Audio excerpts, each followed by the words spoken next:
The night was endless. The desert world stretched far and wide, nothing but broken stones and cold sand. Two alien girls walked slowly across this empty land. Their feet were bare, their skin scratched, and their clothes were gone long ago. Wind cut against their bodies and their stomachs cried for food. They had no home. They had no clothes. They had no hope. The older girl looked ahead with tired eyes. Her name was Lyra. She was taller, but her body was thin and weak. She held the hand of her younger sister, Kale. Kale was smaller, her hair tangled, her lips dry. She wanted to stop walking, but she did not. She was afraid. If she stopped, she thought she might never rise again. For days, they had seen nothing alive. No animals, no people, no sound, except the cruel wind. Their planet had been destroyed in fire. Villages burned, skies filled with smoke. Everyone they knew was gone. The sisters escaped, but now survival was harder than death. Kale whispered in fear, "Lyra, will we die here?" Lyra did not answer. Her heart was heavy, but she could not tell her sister the truth. Instead, she forced a small smile and said, "No, I will find us food. I will find us shelter. Trust me." But inside, she felt the same fear. She did not know how much longer they could live. As they walked, the sky above turned strange. A line of light appeared far in the clouds. It was not lightning.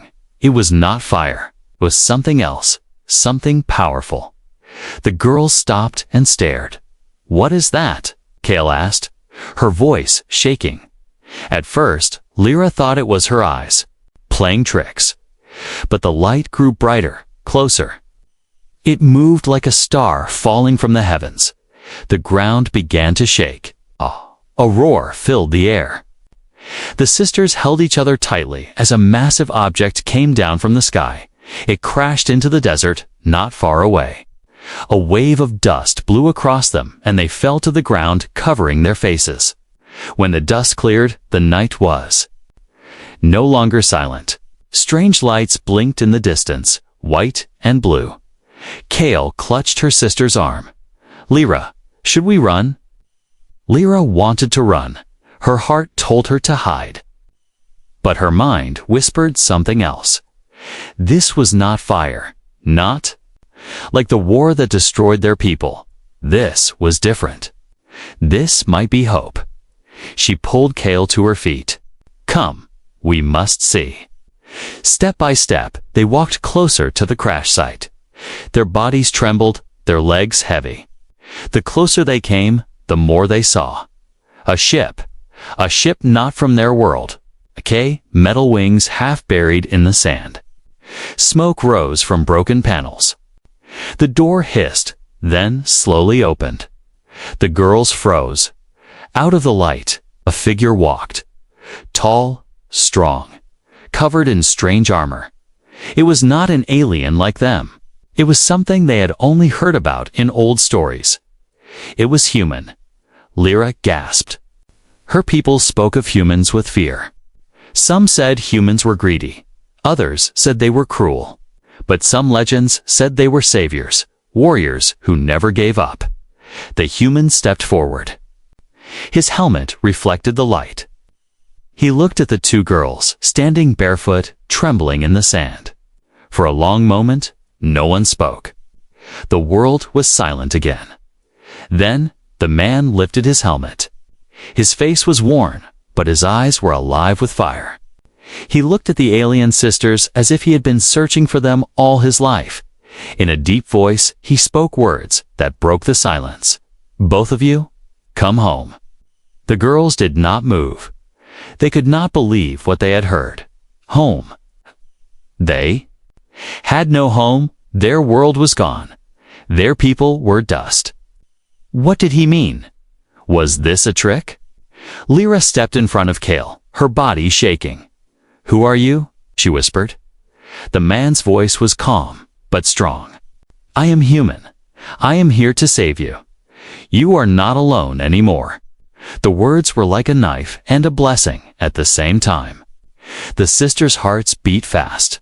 Could they trust him? Was this real? Behind him, the ship sparked and groaned. The night wind howled through the broken desert, but the man's eyes never left theirs. Cale's lips trembled. Lyra, I want to believe him. Lyra held her sister close, her mind torn between fear and hope. She had lived with fear for so long. Could hope still exist? The human stretched out his hand, waiting. Come, both of you. Come home. The desert seemed to breathe with silence, waiting for their choice. And in that moment, two lost alien girls stood between death and a new beginning. The desert night was still burning with dust from the crash. The two alien girls stood frozen. The human's hand was stretched toward them, waiting. His words echoed again in their minds. Both of you. Come home. But trust was not easy. Lyra's heart was heavy with fear. Humans were only stories to her people. Some said humans could save worlds, but others said they destroyed them. She did not know which story was true. Cale, the younger sister, looked at the man's open hand. Her lips trembled. She wanted to believe him. She wanted to follow him. But was he a savior? Or a hunter? The silence broke when the human stepped closer. His eyes were steady, his voice low. You are cold. You are hungry. I can help you, please. You do not have to suffer anymore. The girls stayed where they were. Sand shifted under their feet. The air smelled of smoke and metal. Behind the man, his ship hissed and sparked like a wounded beast. Lyra whispered to her sister, almost too soft to hear, stay back. If this is a trap, I will protect you. But her body shook with weakness. She was too tired, too thin, too broken to fight anyone. The man slowly took something from his belt.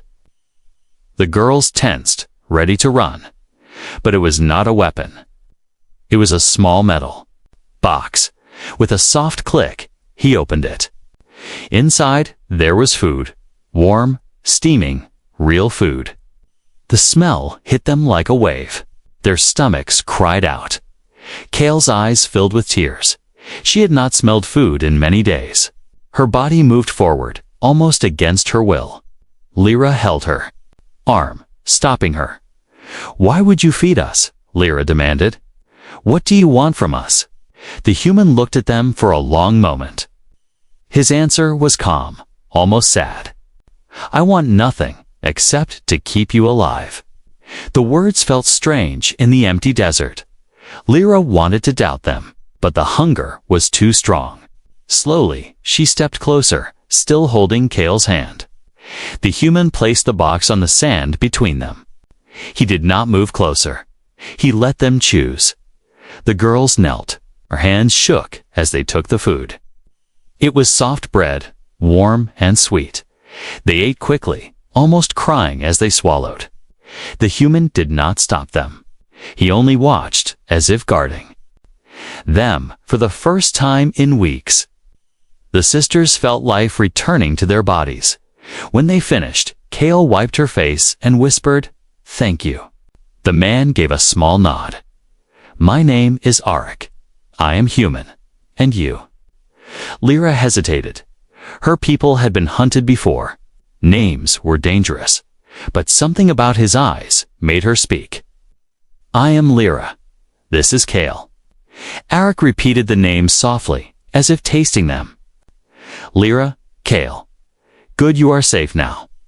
Safe, the word was almost painful to hear. They had forgotten what safety felt like.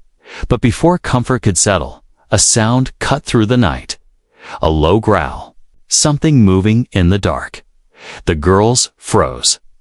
Lyra's grip on Cale's hand tightened. Arik turned his head, his eyes sharp. He reached for a long, broken weapon from his belt. "Stay behind me," he ordered. From the shadows, a shape crawled forward.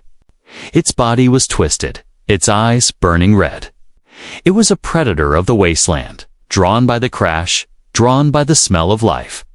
The creature roared and leaped. Eric fired. A flash of light split the night. The monster screamed, but it did not fall. It rushed again, claws scraping across the sand. Eric stood firm. He pushed the girls back with one arm and fought with the other. His weapon cracked and sparked, half broken, but he did not stop. He moved like someone who had fought many battles before. Lyra watched in shock. The human did not run. He did not hide. He risked everything to protect them. The creature slashed. Across Eric's shoulder, blood sprayed. He gritted his teeth, struck again, and finally drove the beast into the ground. Its body twitched once, then stilled. Silence returned. Eric dropped to one knee, breathing hard. His arm was bleeding. The weapon slipped from his hand. Kale cried out, "He is hurt." She ran to him, ignoring Lyra's warning. Lyra followed. Torn between fear and gratitude, Eric looked up at them, his face pale. "You see now, I am not here to harm you. I will fight for you, even bleed for you." He smiled faintly, though pain filled his eyes. "But I need your help now. My ship is broken. If more creatures come, we may not survive the night." The sisters looked at him. For the first time in their lives, they faced a choice: to trust a stranger, a human, and help him, or to walk away and be alone forever. Lyra's heart raced. She remembered his words, "Both of you, come home." Home. Could this man truly give them that? As the desert wind howled around them, the sisters made their choice. The desert was not silent anymore.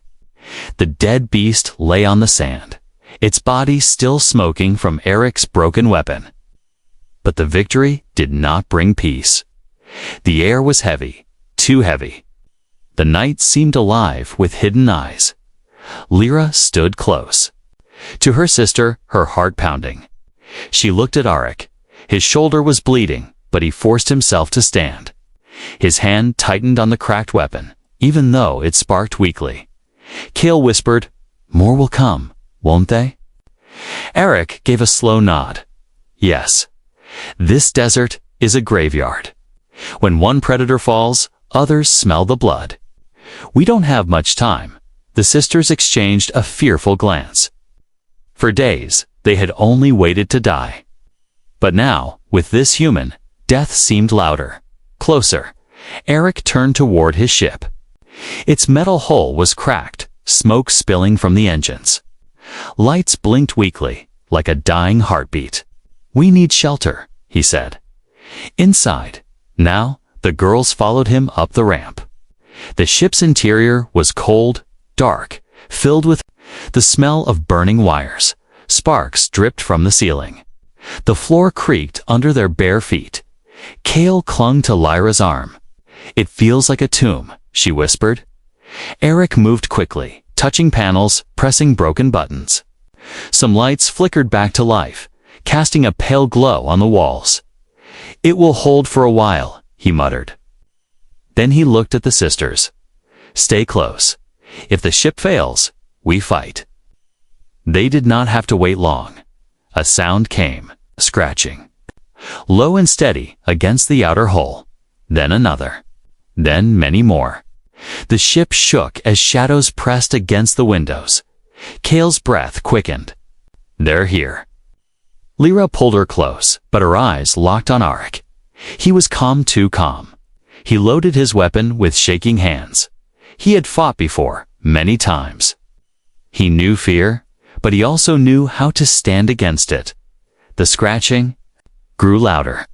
Something slammed against the side of the ship hard enough to bend the metal. The lights flickered. A growl filled the air, followed by a scream that chilled the sisters' blood. Arik spoke firmly. "Do not panic. Listen to me. They are hunting us. But we will not break." Then the attack began. The walls screeched as claws tore through them. A hole opened in the side of the ship, and a monstrous shape crawled inside.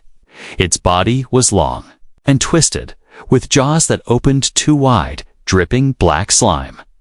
Its eyes glowed red in the dark. Kale screamed. Lyra pushed her behind a seat.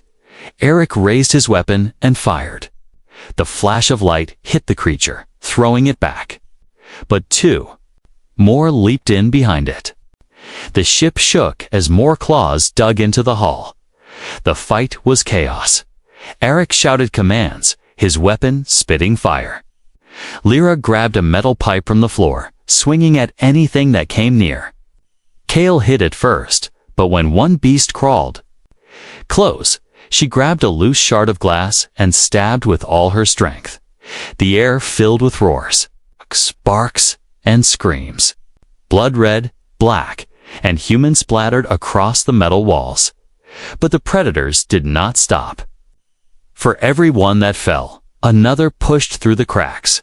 Eric's weapon sparked again and then died. He cursed under his breath and used it like a club, smashing a creature's skull. But one claw slashed across his chest, and he dropped to his knees. "Eric!" Kale cried. She ran to him, pulling at his arm, trying to help him stand. Lyra fought like fire. She swung the pipe again and again, her arms aching, her body trembling, refusing to let the monsters touch her sister. For a moment, it seemed they would all be torn apart. The ship groaned, the walls breaking, the predators flooding inside. Then, Arik roared. A sound so human, so raw, that even the beasts hesitated. He rose, blood running down his chest, and grabbed a lever on the wall. With a sharp pull, emergency. Shields slammed down, cutting the monsters off from the inside. The remaining beasts inside screeched as Eric, Lyra, and Kale struck them together. A final blow. Silence fell again. Only the sound of heavy breathing remained. The girls collapsed on the floor, trembling. Arik leaned against the wall, his face pale, his body shaking. Lyra looked at him with wide eyes. Why? Why fight for us? You could have left us. You could have saved yourself. Eric's answer was simple, but powerful, 'cause no one deserves to be lost. Not while I am alive. Kale's eyes filled with tears. She touched his hand, and for the first time, she smiled through her fear. But before relief could last, the ship gave a deep groan. Sparks fell from the ceiling. Alarms wailed in red light. Eric looked at the panels, his jaw tightening. They are not done. More are coming. And my ship is dying. The sisters stared at him in horror. The first attack was over. But the real war was about to begin. The ship was wounded. Every wall groaned. Sparks dripped from broken wires. The smell of smoke filled the air. Lyra and Kale sat close together, their bodies shaking from the attack. Their hands were cut, their faces pale, but they were still alive. Eric stood near the control panel, pressing buttons that no longer worked. His chest bled from a deep wound, but he hid the pain behind clenched teeth. The emergency shields had saved them for now, but the predators outside still circled the ship. Their roars echoed through the desert like a storm waiting to break again. Lyra's eyes never left Arik. He was strong, yes. He had saved them twice. But trust was still a dangerous thing. Her people had learned that survival often came with a price. Kale whispered to her sister, "He saved us. Why are you still afraid?" Lyra's voice was low. "Because no one fights for free. He must want something." Eric turned then, as if hearing them. His face was pale, sweat dripping down his skin. He forced a faint smile. "The ship needs repairs. I cannot do it alone. Stay inside. Do not leave. I will fix what I can." He limped down a dark corridor, leaving the sisters alone. The silence felt heavier without him. Kale sat on the floor, hugging her knees, but Lyra's eyes followed the shadows where Arik had gone. Something inside her whispered that this man was more than he seemed. Minutes passed. Then an alarm beeped softly on the control panel. A small screen flickered, showing strange maps, coordinates, and codes. Lyra frowned. She rose and moved closer. The maps were not just of this desert world. They showed many planets, some marked with symbols of fire, others marked with red X's. Next to each world were words in human script: destroyed, abandoned, no survivors. Kale came beside her. What does it mean? Lyra's throat tightened. He has been here before, on other worlds. Worlds like ours. Her hand shook as she touched another file. A recording played. A human voice, not Eric, spoke clearly. Mission: recover survivors, collect genetic data, restore the human legacy. The words made her blood run cold. Collect data, restore. Were they truly survivors he wanted to protect, or experiments to be used? Kale looked at her sister in fear. Lyra, what if he lied? Before Lyra could answer, a drawer beneath the screen slid open.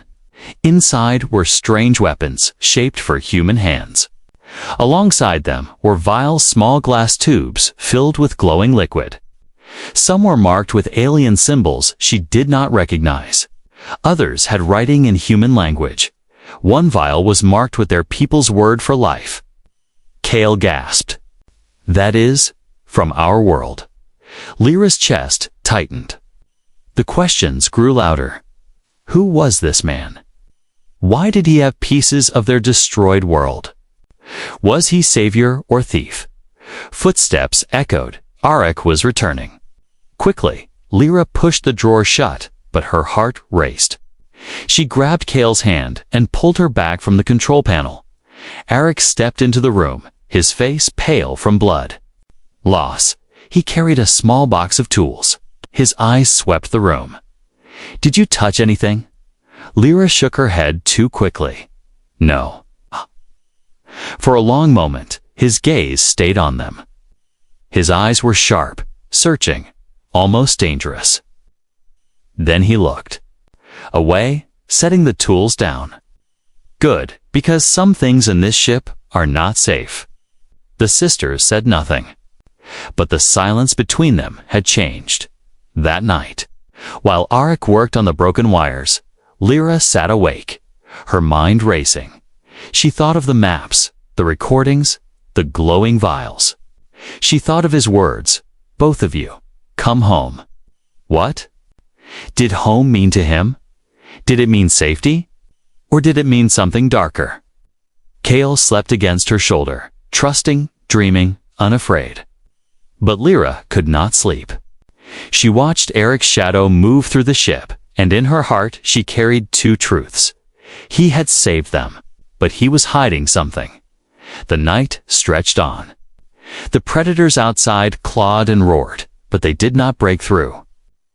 Inside the ship, another battle had begun: trust against doubt, hope against fear. When the engine sparked weakly to life, Arik let out a tired breath. He looked at the girls and forced a smile. Tomorrow, we move. I will take you away from this graveyard. Kale's face lit with hope, but Lyra's eyes narrowed. She did not believe him fully. Not yet. And when Arik turned his back, she whispered to herself, tomorrow, I will learn the truth. The next morning came with a pale sky. The desert outside the ship was gray and lifeless. The predators were gone for now, but their claw marks remained carved into the metal hull. Inside the ship, silence lingered. Lyra had not slept. She watched Arik as he moved around, repairing wires, tightening bolts, forcing his wounded body to keep working. Every time he bent down, his chest wound bled through his bandage, but he ignored the pain. Kale woke slowly, stretching her small arms. She saw Arik at the panel and smiled faintly. He fixed the lights, she whispered with hope. Lyra stayed quiet. Her eyes still remembered the maps, the weapons, the vials hidden in the drawer. She wanted to tell Kale, but she did not. The younger girl needed hope more than truth. Eric finally turned toward them. His face was pale, but his voice was strong. I made progress. The ship cannot fly. Not yet. But I restored power. The walls will hold. You will be safe here. Kale's eyes brightened. Safe. She had not said that word in weeks. She almost laughed, but the sound caught in her throat. Eric opened another box. Inside was clothing spare human garments. Simple cloth, torn in places, but better than nothing. He handed them carefully to the sisters. You should not walk bare. Wear these. Lyra hesitated, then took the clothes. They were strange, too. Big, but warm. Kale smiled, twirling once in her oversized shirt. For the first time, she looked like a child again, not a survivor. Arik gave them dried food next. He did not eat much himself, only enough to stay awake. Most of it he gave to them. Kale asked softly, "Why do you give us so much? Don't you need it too?" Eric's answer was simple. "I've eaten before. You haven't. That matters more." The sisters exchanged a glance. Lyra's suspicion weakened for a moment. A man who starved himself for others, was that truly the act of a liar? Hours passed. Slowly, they began to speak more. Arik asked about their world. Lyra answered little, but Kale told him of their villages, their songs, and how their people once believed the stars carried voices of the dead. Eric listened in silence. His eyes softened, but sadness lingered in them. When Kale finished, he said quietly, "Your people's voice is not gone. It lives in you, and as long as you live, their memory does too." Kale smiled at those words. Even Lyra felt her chest ache. No one had spoken to them with such kindness since their world burned. That night, when the predators howled in the distance but did not attack, Eric sat with them near the faint glow of the control panel. He showed them simple things from his ship: how to light a small lamp, how to use a scanner to see hidden heat. Kale laughed when the scanner showed her hand glowing like fire. "Look, Lyra, I am alive." Lyra could not help but laugh softly, too. For the first time, the weight of despair lifted. But trust is a fragile seed. It can grow, but it can also die quickly. When Kale fell asleep against Eric's shoulder, Lyra stayed awake, her eyes sharp. She whispered, "Why us? Why did you take us? You could have left. You could have saved yourself." Arik looked at her. For a long moment, his face was calm, but there was steel in his voice. Because family is not only blood, family is who you choose to protect. I chose you. The words cut into her heart. They were strong, full of truth. But Lyra still remembered. The drawer, the maps, the vials. She could not forget them. She lowered her gaze. "And if we refuse, if we walk away?" Arik's eyes grew colder for a breath. Then he answered, "Then you walk into death, and I will walk after you. To bring you back." The words frightened her. Not because they were cruel, but because they were true. He meant them. The night passed slowly. By morning, the air was heavy again. The ground shook faintly. Far in the desert, black shapes moved distant, but many. Eric saw them through the cracked window. His jaw tightened. They have returned. Not beasts this time. Raiders, hunters. Lyra stiffened. Raiders were worse than predators. Raiders killed for joy, stole for survival, burned everything they touched. Kale's voice trembled. "What do we do?" Eric checked his weapon. His eyes hardened like stone. "We stand together, or we die apart." The sisters looked at each other. Fear filled their hearts, but something else was there now too. Hope, because for the first time, they were not alone. Yet outside, the raiders drew closer. Their shadows stretching across the desert like a new storm. The desert sky was heavy with dust, Far on the horizon, dark shapes moved closer. Not beasts this time, not predators of the wasteland. These were raiders, hunters of flesh and fire, killers of anything weak. Their engines roared across the barren land, metal vehicles rolling forward like a swarm of death. Inside the broken ship, Eric's face hardened. His weapon was weak, his body wounded, and his ship half dead. But his eyes were sharp, unshaken. "They are coming for us," he said. His voice was calm, but it carried a weight that made Lyra and Cale tremble. Lyra whispered, "We cannot fight them. They are too many." Eric's gaze never moved from the window. "Then we do not run. We stand." Cale clutched her sister's hand. "But if we stand, we die." Eric turned to them. His eyes burned with something stronger than fear. Sometimes death is not the worst fate. To give up, to kneel. To let them take you, that is worse. Family doesn't run. Family fights together.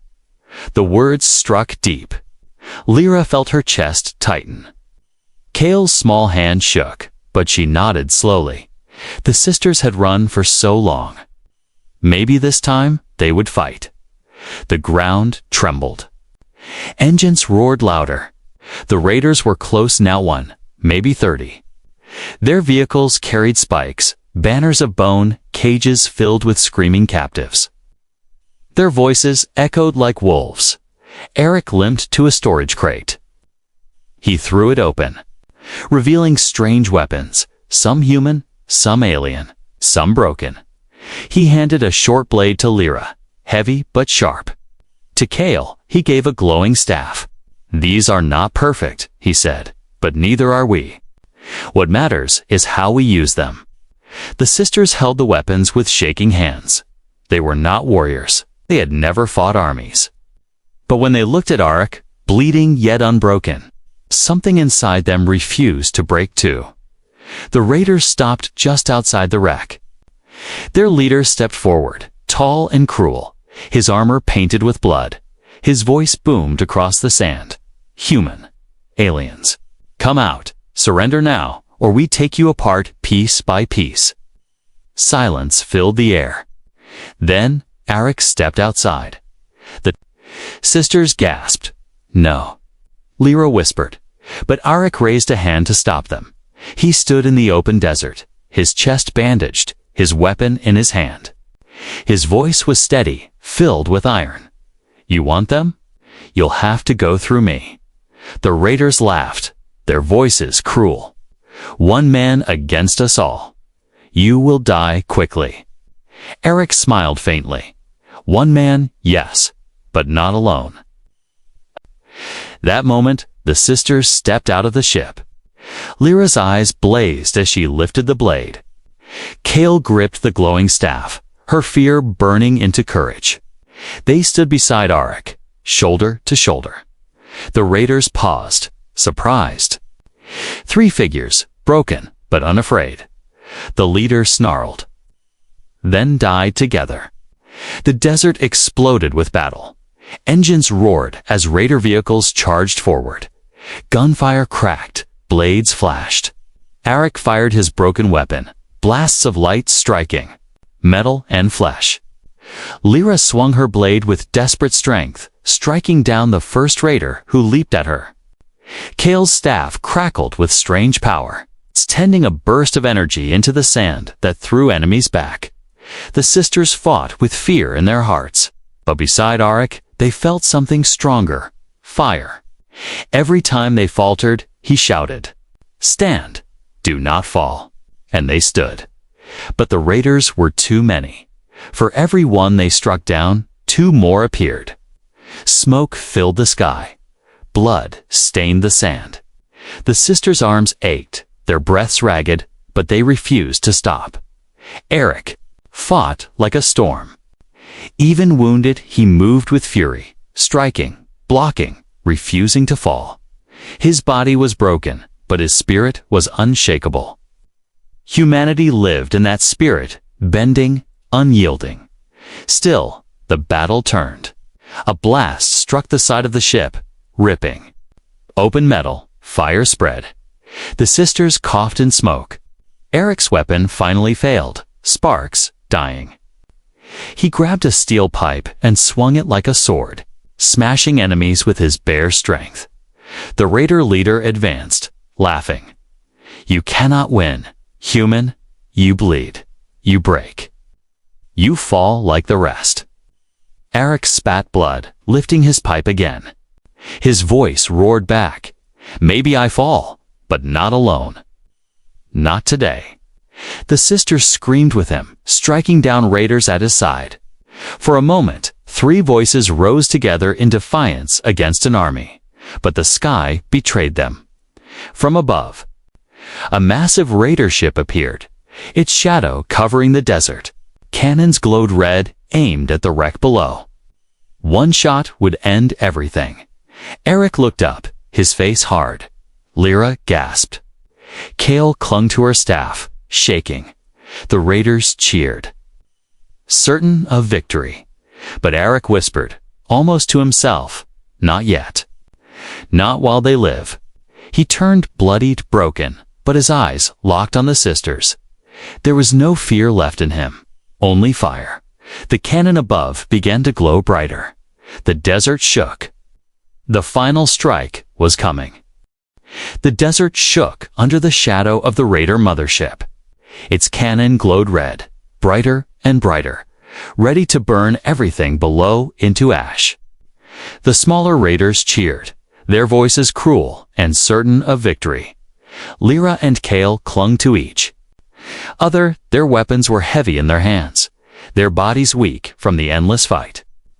Eric stood before them, his chest bleeding, his pipe raised like the sword of a dying warrior. Kale whispered in terror, Lyra, it's the end. But Eric turned his head toward them. His face was pale, his body shaking, yet his eyes still burned with fire. No, he said softly. Not the end, not while I stand. The cannon above released its blast. The desert exploded with light. But Eric moved faster than either sister thought possible. He leaped forward, pulling both girls down with him. His body shielded theirs as fire rained across the wreckage. The blast struck the ship, tearing it apart. Metal ripped. Flames roared. The night became day with burning light. Silence followed. The sisters coughed, smoke filling their lungs. They opened their eyes. The wreck was broken in half, fire eating through its bones. The raiders laughed in the distance, believing all inside had died. But then, movement, Eric stood. His body was burned, his armor cracked, his chest bleeding worse than ever. Yet somehow, he still stood. Lyra stared at him in disbelief. How? How are you alive? Arik gave a broken smile. Because I refuse to die. Before you are safe, the words were heavy, carved from iron. Humanity lived in that single sentence. The raiders, seeing him alive, roared in anger. They rushed forward again. Tarek no longer carried his weapon. Instead, he staggered to the wreckage of his ship and slammed his hand against a control panel. Sparks flew. A hidden system roared to life. Above, emergency cannons hidden in the ship's wings unfolded. Broken, half dead, but still alive. They fired with one last breath of energy, the desert lit with fire again. Raider vehicles exploded. Screams filled the air. The mothership above shuddered as its cannon shorted out. The sisters watched in shock as chaos spread through the enemy lines. Eric stumbled back, collapsing to his knees. His eyes were dim, his voice weak. Now, you run. Take their ship. Live. But Kale grabbed his hand, tears streaming down her face. No, we can't leave you. Lyra's throat burned. Her mind screamed to run, but her heart refused. She pulled Arik's arm over her shoulder. If we leave together. If we die together. The human looked at her, blood dripping from his lips. For a moment, his eyes softened. He whispered, "You are stronger than you believe, both of you." The sisters half carried, half dragged him through the smoke. Raiders screamed behind them, but the enemy lines were broken now. In the chaos, the sisters found what Arik had meant, a raider ship half-guarded, its ramp open. Lyra shouted, "Kale!" Inside, Kale climbed first, pulling Arik's other arm. Together, they pulled him into the cockpit. Lyra slammed the controls with shaking hands. The ship roared to life, lifting from the desert floor below. The raiders fired wildly, but it was too late. Flames and sand swallowed them as the stolen ship broke through the smoke and into the sky. The desert shrank beneath them. The burning wreck of Arik's ship disappeared. The mothership tried to follow, but its cannon was still sparking, its engines crippled. The sisters' stolen ship broke free into the cold stars. Inside, silence fell. Only their heavy breathing remained. Kale held Arik's hand, crying softly, "We made it. We're alive, because of you." Arik lay weak, his eyes half closed. His voice was faint, but steady. "No, because of us. Alone, I would have fallen. Alone, you would have broken. Together, we stood." Lyra stared at him, her eyes wet. She remembered his first words that had sounded like a dream in the desert. "Both of you, come home." She whispered them back. "Home? But where is home now?" Arik looked at her, his lips curling in the faintest smile. "Home is not a planet. Home is not walls of stone. Home is where someone refuses to give up on you." The words sank into their hearts like fire. For the first time since their world burned, the sisters felt the weight of despair lift. They had no people, no land, no old songs. But they had something. Knew something stronger. A human who refused to let them be lost. Kale pressed her forehead against Arik's hand. Lyra sat close, her blade still resting on her knees, ready if danger returned. For now, there was peace. The stars stretched before them, mendless, cold, full of danger. But in that stolen raider ship, something warm lived. Hope. And in that moment, two alien girls who once had no home, no clothes, no hope, finally found all three in the most unlikely place. In the spirit of a wounded human who chose them as family, humanity proved itself again. Not through power, not through weapons. Through a fire that refused to die. HFY.